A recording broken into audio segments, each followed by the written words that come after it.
제가 상당히 오래 전에 학업을 위해서 그 캐나다의 토론토에 몇 년 머물렀던 적이 있었습니다.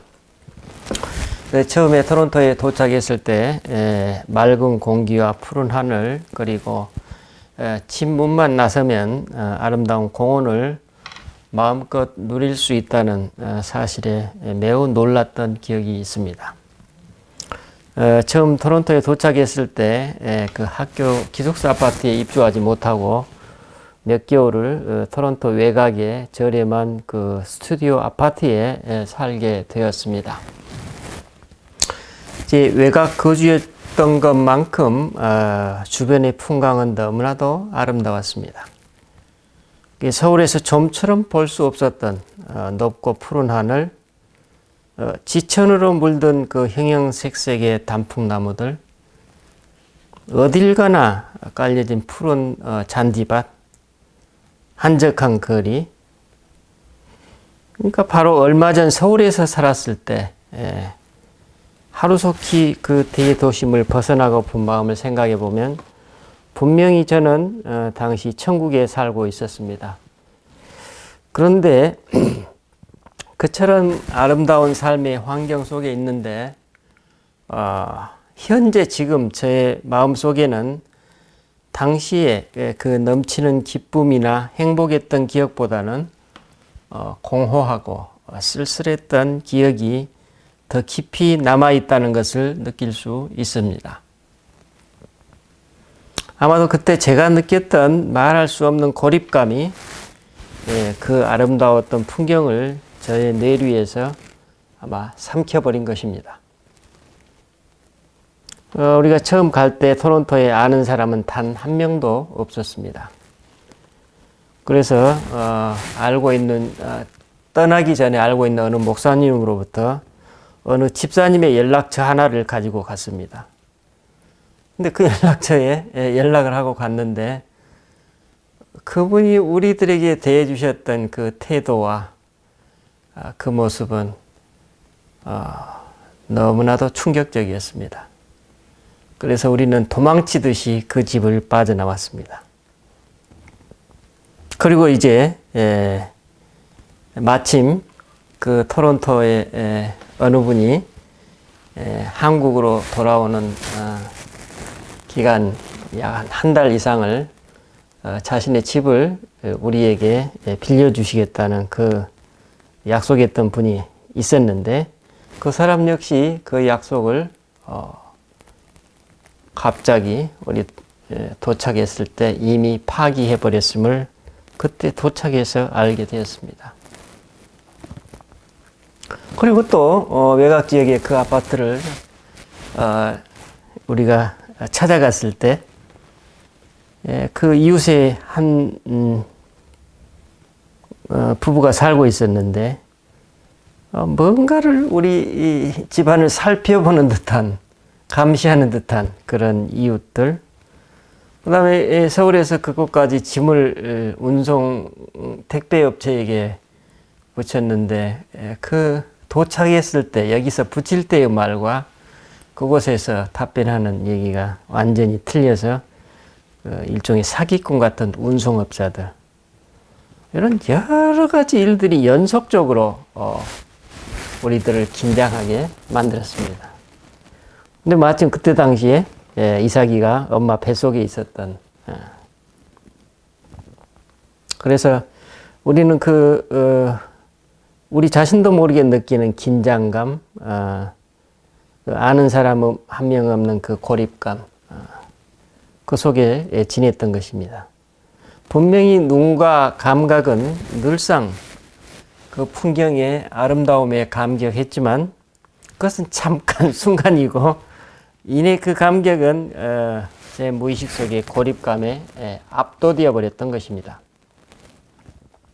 하지만 당시 우리는 그 고립감을 그 어느 누구에게도 내색하지 못하고 암묵적인 현실로 받아들이며 당시의 어려움을 견뎌냈던 것 같습니다. 이런 제 경험에 비추어 보면 예수님 당신의 내적 삶의 일단을 보여주고 있는 오늘 본문은 참으로 놀랍지 않을 수 없습니다. 2주 전 설교 말씀에서 말씀드린 대로 역사가들에 따르면 예수님 당시 갈릴리 지역의 그 삶의 현실이라는 것은 이루 말할 수 없이 척박했습니다. 요한복음에 따르면 나사렛에서 무슨 선한 것이 나올 수 있겠소? 라는 이 구절이 대변해 주듯이 당시 갈릴리 지역은 매우 궁핍했고 각종 질병과 고통이 만연하여 스며든 비참한 삶의 현실을 대변하고 있었습니다. 하지만 당시 갈릴리 주변의 그 호수 주변의 풍광은 이런 척박한 삶의 현실과는 너무나도 달랐습니다. 비록 사람들의 생활은 가난하고 비참했지만 그곳의 자연만큼은 온화하고 아름다웠다고 합니다. 양떼가 풀을 뜯는 완만한 언덕, 호숫가에 하늘을 찌를 듯한 유칼리 나무 숲, 그 숲 사이를 이렇게 스쳐 지나는 그 바람, 매우 평화로운 풍경을 상상할 수 있습니다. 또 들녘에는 오늘 본문에 이 백합화를 비롯한 노란 국화나 붉은 개 양귀비꽃 등의 들꽃이 만발해 있었고 호수 가장자리에는 고기잡이 배들이 떠 있는 그런 매우 평화로운 풍경을 그려볼 수 있습니다. 한마디로 삶은 애처로운데 풍경은 아름다웠기만 한 삶의 모순을 생각해 볼 수 있습니다. 바로 이런 삶의 현실 속에서 일상을 살아가셨던 예수님이 오늘 본문에서 말씀하십니다. 이게 개역 개정판입니다.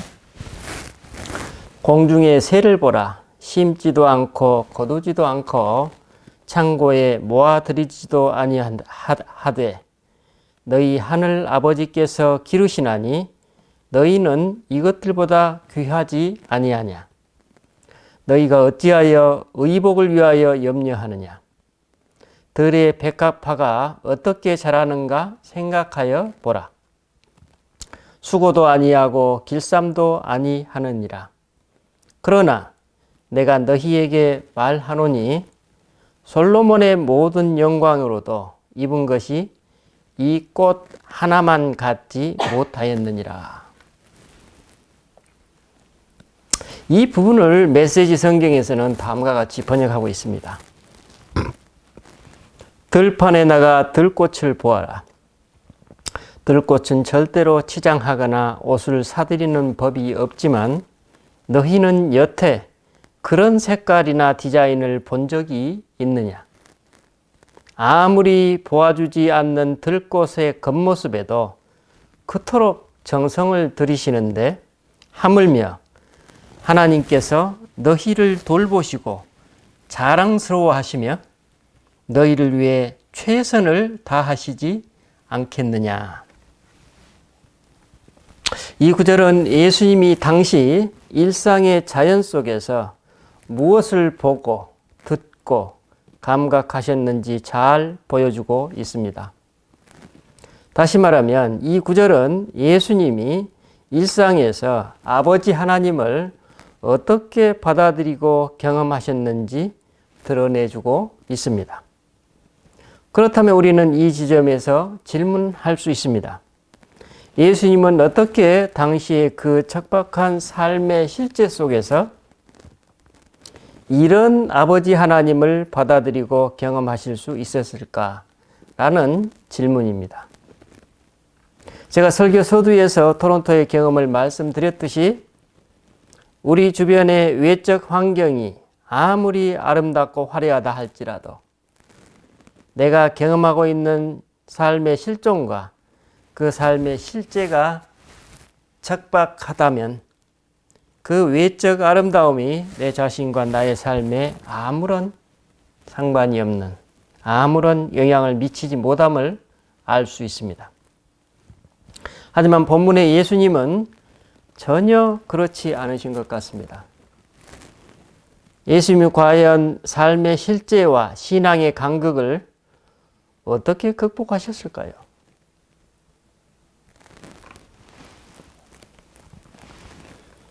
제가 생각해 그분은 사람들의 눈에 감추어진 삶의 아름다움을 보고 경험하신 것 같습니다. 일상의 삶 속에 숨겨진 아름다움의 실체를 발견하신 것입니다. 어떤 아름다움일까요? 어떤 삶의 실체였을까요? 우리는 그 증거를 복음서의 대부분을 차지하고 있는 마음이 가난한 이들을 향한 예수님의 관심과 사랑에서 찾을 수 있을 것입니다. 제가 생각하기에 복음서의 인물들이 예수님을 만난 사건들은 모두 예수님의 공생의 시기에 일어난 사건이지만 실상은 이런 유형의 인물들은 예수님이 공생애 하시기 이전에 이미 갈릴리 사람들의 일상에서 익숙하게 접하셨음을 짐작할 수 있습니다. 마치 오늘 본문의 예수님이 한 송이의 들꽃에서 아름다움의 극치를 경험하셨듯이 당시 갈릴리 사람들의 일상에 감추어진 삶의 아름다움과 삶의 진실을 보셨던 것입니다. 예수님은 세례를 받으시기 이전에 이미 당신의 일상에 감추어진 이런 삶의 아름다움과 그 진실을 늘 발견하신 것입니다. 그럼 어떤 진실이고 어떤 아름다움일까요? 우선 우리 먼저 갈릴리 어부들의 삶을 생각해 볼 수 있습니다. 우리 복음서에 베드로와 안드레, 야고보와 요한이 소개되고 있지만 사실은 그것은 그 네 사람은 어떻습니까? 당시 갈릴리 어부들을 대변하고 있습니다. 예수님이 일상에서 보았던 어부들의 삶이었던 것이죠. 예? 그 어부들이 호수에서 밤새도록 고기를 잡았습니다. 하지만 찬 이슬을 맞으며 밤을 지새운 수고는 늘 허탕이었습니다. 그런데 다음날 아침 그들은 쉬지도 못하고 또다시 그물을 씻고 정리하고 있는 그런 삶이었습니다. 그래서 이들이 왜 이런 수고를 해야 했을까요? 전날 밤을 지새웠으면 그 다음날은 어때요? 여유가 좀 있어야 될 거 아닙니까? 그래서 이런 모습에 보통 사람들은 어떻습니까? 그저 모두 다 겪는 삶의 수고라고 생각했을 것입니다. 어쩌면 그들의 운명일 것이라고 생각했을 것입니다. 하지만 예수님은 바로 그 장면에서 인간 심성의 아름다움을 보신 것입니다. 집에서 자신들의 손에 들린 물고기를 기다리고 있을 장모와 아내 그리고 아이들을 위해 최선을 다하는 이 어부들의 모습에서 예수님은 인간의 선과 아름다움을 보신 것 같습니다. 아마도 예수님께 이 아름다움은 눈에 보이는 들꽃의 아름다움과는 비교될 수도 없는 생명의 아름다움으로 다가왔을 것입니다. 그리고 모든 생명을 창조하신 아버지 하나님께서 이런 선한 당신의 자녀들을 결코 외면하지 않으실 것이라는 응답을 받으셨던 것입니다. 여러분, 혈루증 걸린 여인은 어떻습니까? 아마도 사람들은 저주받은 삶을 살아가는 그 부정한 여인과의 접촉을 회피하기에만 급급했을 것입니다. 하지만 예수님은 소문의 그 여인이 스쳐가는 순간 그 얼굴에서 외부가 아니라 자기 자신의 시면을 향하고 있는 그녀의 눈빛을 보셨고 그것은 그녀의 수치심임을 아셨습니다. 또한 그녀의 표정에서 드러나는 말할 수 없는 고립감, 그 표정 뒤에 감추어진 그녀의 간절한 호소와 절박한 외침을 읽으셨던 것입니다. 또 사람들은 삭개오의 겉모습 어떻습니까? 로마의 앞잡이로서 그의 권력과 또 불의하게 치부했을 그의 재물만을 바라보며 그를 비난하고 시기했을 것입니다. 하지만 예수님은 무의식 중에 스쳐가는 그의 말할 수 없는 외로움과 그의 어린아이 같은 천진난만한 미소를 놓치지 않으셨을 것입니다. 예수님은 삭개오의 그 미소에서 하나님 자녀의 모습을 발견하신 것입니다. 예수님은 삭개오가 경험하고 있는 남모르는 고통과 그 안에 숨겨진 그의 선한 모습도 함께 보셨던 것입니다. 또 사람들은 마을 외곽의 움막이나 동굴 속에 격리된 나병 환자들과 눈길이라도 마주칠까봐 그 앞을 지날 때마다 그 부정한 그들로부터 눈길을 돌리고 발걸음을 재촉하여서 그곳을 떠나고자 했을 것입니다. 하지만 이따금씩 위험을 무릅쓰고 남몰래 그들에게 먹을 것과 필요한 것을 가져다 주고 격려하며 돌보는 아름다운 이웃의 모습들도 놓치지 않으셨을 것입니다. 아마도 예수님은 이 순간, 이 장면이야말로 이 세상에서 가장 아름다운 모습이라고 느끼셨을 것입니다. 그것은 진정한 사랑이었기 때문입니다. 또 사람들은 5번이나 남편이 바뀐 수가성 여인을 보며 몸가짐이 단정치 못한 소위 우리 고려시대의 환양년이라고 뒤에서 수군거리고 그 여인과 말도 섞지 않으려 했던 그 사람들이 있었을 것입니다.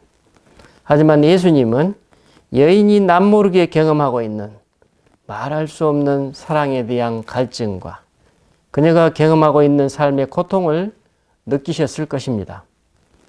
예수님은 자신도 마을 사람들처럼 평범한 삶, 남부러울 것 없는 보통의 삶을 살고픈 여인의 가슴 속 갈증에 깊이 공감하셨을 것입니다.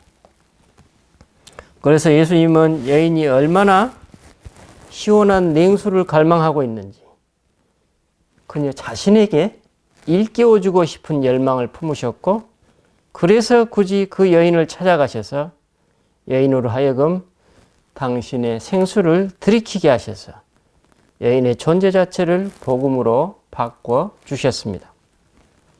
아마도 예수님은 평소 사마리아를 지나실 때마다 이 여인처럼 이방 군인들에 의해 의지에 살아가야 하는 가여운 여성들을 위해 기도하셨을 것입니다. 복음서에 기록된 이와 같은 사례들은 예수님이 평소 인간을 어떻게 보고 대하셨는지 일깨워주고 있습니다. 그건 바로 있는 것을 있는 그대로 보는 관상적 태도의 열린 마음입니다. 예수님은 세상 사람들이 보는 방식대로 투사하여서 사람과 세상을 보신 것이 아니라 순간순간 깨어서 하나님의 현존 가운데 사셨던 것입니다. 예수님 바로 이렇게 하나님께 열린 마음으로 깨어서 보고 듣고 감각하셨습니다. 영성신앙에서는 이러한 삶의 태도를 관상적 삶이라고 말합니다. 이렇게 살아가시는 예수님께 하나님은 깨달음을 주셨던 것입니다. 아무도 봐주지 않는 들꽃의 겉모습에도 그토록 정성을 들이시는 하나님. 생활고 때문에 하루하루의 삶을 전적으로 의탁해야만 하는 어부들을 돌보시고 그들을 자랑스러워하시는 하나님. 삭개오의 진실에 깊이 공감하시는 하나님. 혈루증 걸린 여인과 나병 환자들, 그리고 외롭게 살아가고 있는 수가성 여인에게도 보이지 않게 최선을 다하여 이루어가시는 하나님. 예수님은 바로 그런 하나님, 사랑의 하나님을 일상의 삶 속에서 늘 경험하셨던 것입니다. 이처럼 예수님은 인간 삶의 척박함 속에서도 그 안에 담겨진 선과 아름다움을 보셨고 그것을 마음껏 누리셨음을 알 수 있습니다. 예수님은 공생애 이전에 이미 당신의 정신을 빼앗아가는 것을 놓아버리고 여유로움 속에서 하나님께 순간순간 집중하고 반응하셨던 것입니다. 바로 이런 맥락에서 예수님은 오늘 본문에서 이렇게 말씀하시죠. 너희는 하나님을 알고 그분의 일하시는 방식도 안다. 너희는 하나님이 실체가 되시고 하나님이 주도하시며 하나님이 공급하시는 삶에 흠뻑 젖어 살아라. 하나님께서 바로 지금 하고 계신 일에 집중하여라 라고 말씀하고 계십니다. 예수님은 왜 이런 관상적 삶을 우리에게 제안하고 계실까요? 이런 삶이야말로 가장 아름답고 선한 삶이기 때문입니다. 가장 생기 있는 삶이기 때문입니다. 가장 인간다운 삶이기 때문입니다. 이런 삶을 통해 하나님의 사랑이 작용하고 드러나기 때문입니다. 이런 삶이 가장 의미 있고 가치 있기 때문입니다. 이런 삶이야말로 우리 인생살이에 감추어진 삶의 골수를 모두 맛보는 삶이기 때문입니다. 이런 삶을 살고 계신 예수님은 세례 요한으로부터 세례를 받으시면서 성부 하나님으로부터 당신 자신의 이런 삶에 대한 진정성을 확인받으십니다. 요단강 물속에서 몸을 일으키시자 눈에 보이는 온 자연과 하늘의 햇빛, 그 햇빛 아래 반짝이는 물결들, 하늘과 또 그분의 시면 속에서 한 음성을 들었습니다. 무슨 음성입니까? 이는 내 사랑하는 아들이요 내 기뻐하는 자라. 그런 삶을 사셨던 예수님께 하나님께서 이런 응답을 주셨던 것입니다. 말로 형용할 수 없는 살아있는 이 말씀이 그분의 온 존재에 깊이를 알 수 없는 울림으로 임했을 것입니다. 그래서 그분은 아버지를 따라 당신 자신이 선 그 자체가 되기로 하셨고, 그래서 선 그 자체이신 그분의 아들로 사셨던 것입니다. 저는 오늘 본문이 바로 예수님 당신의 관상적 삶의 체험을 글로 옮긴 것이라고 생각합니다. 여러분, 어떤 한 사람이 지금 경험하고 있는 삶의 아름다움은 그분이 지금까지 살아온 삶의 여정에서 어떤 사람을 어떻게 경험해 왔는지에 따라 결정된다고 볼 수 있을 것입니다. 그 사람이 지금까지 보고 듣고 감각한 경험의 누적치가 바로 그 사람이 세상을 보는 방식일 것입니다. 예수님은 오늘 말씀에서 뭔가 놓칠까 봐 걱정하지 말라고 하십니다. 이렇게 조마조마하며 살아가는 사람은 하나님께서 나를 위해 정성을 들이시고 돌보시며 나를 자랑스러워하시고 나를 위해 최선을 다하는 그분을 놓치고 말 것이기 때문입니다. 이런 조마조마한 삶 속에서는 일상에 감추어진 삶의 진수를 놓쳐버리기 일쑤이기 때문입니다.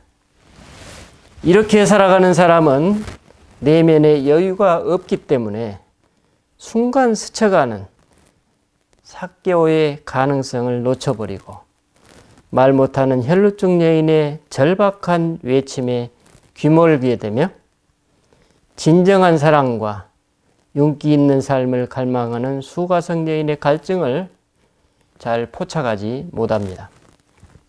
그리고 무엇보다도 이런 사람은 자기 자신의 필요조차도 자각하여서 돌보지 못하기 때문에 그래서 가족들과 이웃들에게 여유 있는 눈길을 보내지 못하게 됩니다.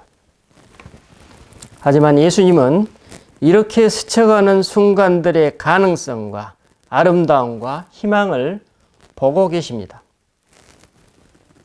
그분은 말 그대로 메마른 광야 한복판에서 희망을 품으시며 한 송이의 들꽃에서 하나님의 정성을 발견하십니다. 이처럼 순간순간 깨어서 살아가는 삶의 태도는 우리로 하여금 현재의 삶을 심화하여 볼 수 있게 하고 그 속에 감추어진 삶의 골수를 남김없이 빼먹을 수 있도록 만들어 줍니다. 예수님은 바로 이런 삶을 살아가는 사람들이 곧 하나님의 딸이요 아들이라고 말씀하십니다. 그리고 당신 자신이 실제로 그런 삶을 살아가시자 이사야의 예언처럼 당신의 그 삶의 아름다움이 광야를 꽃밭으로 바꾸어 버렸습니다. 혹시 우리 중에 오늘 광야와 같이 메마른 삶을 살아가고 계십니까? 본문에서 예수님은 당신이 지금까지 경험해 오신 삶의 아름다움을 하나님이 실체가 되시고 하나님이 주도하시며 하나님이 공급해 주시는 삶에 흠뻑 젖어 사는 삶이라고 말씀하십니다. 한마디로 일상에서 보이지 않는 하나님의 사랑을 경험한 장면들일 것입니다. 우리는 또 역으로 그 사람이 경험하고 있는 이런 삶의 아름다움만큼 지금 하나님이 하시는 일에 집중할 수 있음을 알 수 있습니다. 이러한 삶 속의 아름다움이 바로 복음서 속에 예수님이 만난 사람들이 경험했던 각각의 순간이고 그 순간에 하늘로부터 오는 사랑이 바로 그 아름다움이었습니다. 그 각양각색의 사람들과 만나는 그리스도의 사랑이 하나님이 보시기에 자랑스러운 당신의 아들이요 딸들의 모습입니다. 그 한 사람 한 사람이 최선을 다하는 모습들이기 때문입니다. 기도하십시다. 주님, 오늘 우리는 인간으로 오신 그리스도의 삶을 살짝 엿보았습니다. 순간순간 깨어서 세상의 눈이 아니라 하나님과 함께 보고 듣고 감각하셨던 당신의 삶을 이 시간 배웠습니다. 그래서 주님은 또 역으로 그 모든 것을 경험케 하신 하나님께 온전히 반응하고 응답하셨음을 깨닫습니다.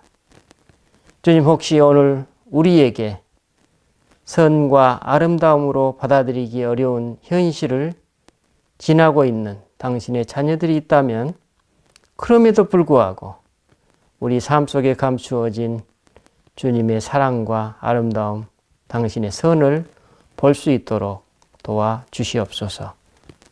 감사드리고 우리 주 예수 그리스도 이름으로 기도드립니다. 아멘.